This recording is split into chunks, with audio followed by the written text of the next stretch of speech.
All right, Krystal, what's on your radar? What is the one question that Bernie Sanders got asked literally every debate and nearly every interview? Usually it was asked about Medicare for all, but it also applied to his plan to cancel student debt and to the Green New Deal and free public college and really anything else that he bothered to advocate for.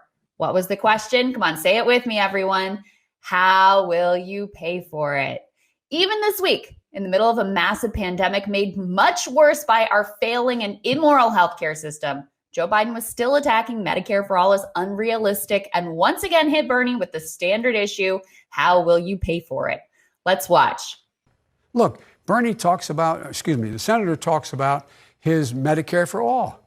He still hasn't told you how he's going to ever get it passed. He hasn't told you how, in fact, there's any possibility of that happening.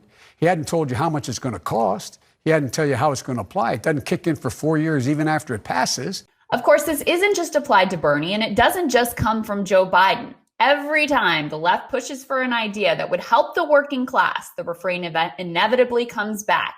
How will you pay for it? Oh, the deficit. Oh, the debt. Think of the future generations. Republicans love to fearmonger about the always coming but never arriving debt and deficit crisis. When Democrats are in power to keep them from accomplishing anything, Democrats foolishly play right along, buying into all the dumb bromides about how the government needs to balance their checkbook just like a household. Now, I don't know about you, but my household doesn't include the capability of printing money to purchase my own debt, something that our government has been doing this week to help the markets, as they should. But corporate Democrats love to be deficit scolds as well in order to quash any actual pro-worker policies rising up on the left. Their faux fiscal responsibility helps mask their efforts to service their corporate masters as noble, patriotic even. Like in the healthcare debate. Gee, I'd love for everyone to have healthcare, but unfortunately, it's just too expensive. My commitment to the impossibility of achieving what every major nation has achieved, of course, owes nothing to the fact that I'm bought and sold by the health insurance and pharmaceutical industries. It's just that darn deficit. Now, Biden has been a frequent bad actor in this way, bragging about embracing spending cuts and balanced budget amendments while continually fueling the war machine. No problem paying for that.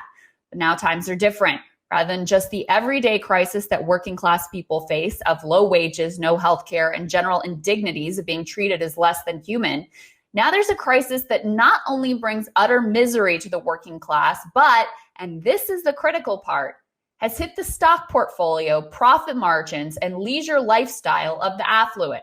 It's also so utterly devastating to the working class that there is some realization that, as I said yesterday, they realize without action, their next brunch out may be served with a side of pitchforks. So now suddenly money's no object. Coronavirus healthcare? Sure. Industry bailouts? Oh, hell yes. Direct cash payments? Let's do it. The Trump administration is proposing a stimulus package that will quickly dwarf what was offered by the Obama administration back in 2008 over howls of protest about the socialism and the debt, et cetera, et cetera. And as I've been calling for here, aside from the industry bailouts, I am all for it. They're currently calibrating what's the minimum cash payment that would keep the pitchforks at bay, but not get people thinking they actually deserve economic rights and that their government might be able to help them secure such a thing. But the really key point is this one from Ken Klippenstein. Never forget that the government could always just give money to people who needed it. They just choose not to. Bingo. This was the insight of Andrew Yang, and it's a central but not often directly expressed tenet of Bernie Sanders' worldview. In our society, scarcity is a myth. How will you pay for it is a farce. We choose to have homelessness, poverty, childhood hunger, vets who sleep on the streets. We choose to have medical bankruptcy, Christmas Eve foreclosures, raw sewage running into creeks and woods from residents in towns that can't afford basic sewage treatment. We're told relentlessly that this is just the way things are, that it has to be so hard and so unequal. We're tantalized with the rags to riches stories that keep us grasping for our own always out of reach American dream. But it's all a mirage.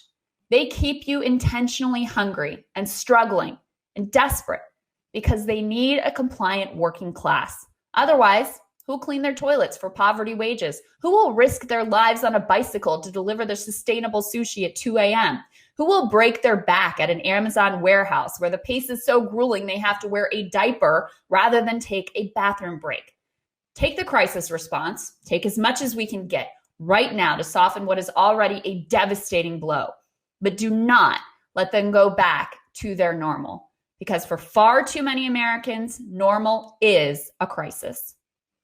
I think it's an excellent point, Krystal. And this is one of the things that I think we're going to be focused on so much in the coming months, which is that this is not just a temporary moment where we inject some cash into the economy and then we all just go back to living our lives. What the coronavirus did is it exposed the farce, not only of what you're talking about, the how will you pay for it and all of that, but it also exposed the farce of so much of the economy, which is that why do we have it so that a single shutdown in consumer production can wipe out 20% almost of the American workforce, either in getting laid off or in getting reduced hours, and we don't have immediate solutions in order to deal with it? That is an unacceptable situation. I mean, as we said, it's going to take the IRS. It could take 2 months to cut people checks based on that data. How is that possible? It's that we don't have the current infrastructure in order to deal with this. And one of the ways that I'm most focused on this is with these bailouts that are looming. Yesterday, the casino industry,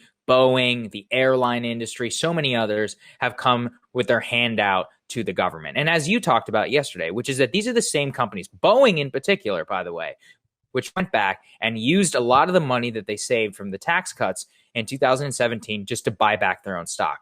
That same company can't even build planes that fly anymore, right? So they bought back their own stock and they can't innovate in the field that they're literally supposed to be the world's leader in. And if they're going to take our money, then they need to act in the public interest. This is the fundamental separation that we've had here, which is that we need to use this time to show the American economy and big business that who have long claimed that everything they do is for our benefit. It makes us stronger as a nation. No, if you're going to take trillions of United States taxpayer dollars, then you need to act in the public interest. The public, with the public money, comes acting in the public interest. And you're right, it is a choice, which is that we have made it a choice to live in this economy. And now we have a choice to set the clock back. But as I said yesterday, I'm not entirely optimistic for the big structural change that we actually need in this country.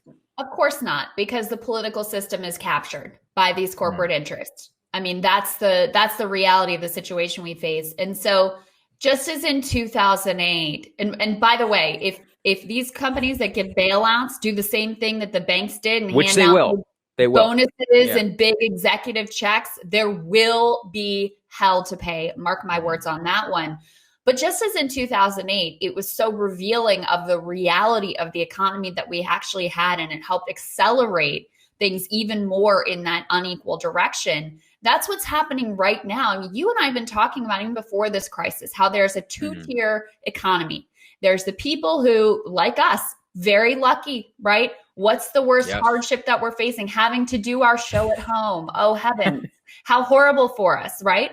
And then there are the people who are waking up this morning going, how the hell am I going to make this work? Whose whole life is dictated by the whims and the needs and the desires of that top tier professional managerial class, where, they don't have the luxury of even a week without pay. They're not sitting at home collecting their paycheck and like making, a nice meal for their kids. They're figuring out how they're going to piece this thing together. And that two-tier economy has been completely exposed for how, number one, how fragile it is, and secondly, how immoral it is. That you could have so many people with their backs constantly up against the wall, where they're days away from a complete collapse and crisis in one of the wealthiest nations on the planet. That's a choice. That is a choice that policymakers and our elites have been making in this country. And I know you and I and many others will be fighting very hard to get them to make different choices coming out of this crisis. Absolutely. This is our one chance. All right, Sagar, looking forward to your radar. That's next.